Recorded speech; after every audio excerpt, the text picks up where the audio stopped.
Piloting course එක කරනවා. මගේ අරමුණ ලංකාවේ ටෙක්නොලොජි ටෙක්නොලොජි ඉහළට අපේ පරම්පරාව ඉදිරිමත් කරන්න කියන්නේ.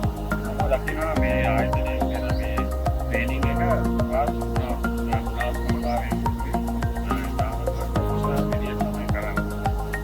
ඒක පරිසරයන් වල ඩ්‍රෝන් එකක් අසුරවන්නේ ඩ්‍රෝන් එක බෙස්ට් ප්‍රැක්ටිසස් අපි සේෆ්ටි ෆස්ට් මේ පැත්ත සදාකාරවත් මේ නමක් කඩේකින් මේ ට්‍රේනින් කරනවා රෙකමෙන්ඩ් කරනවා අපේ ආරම්භයේ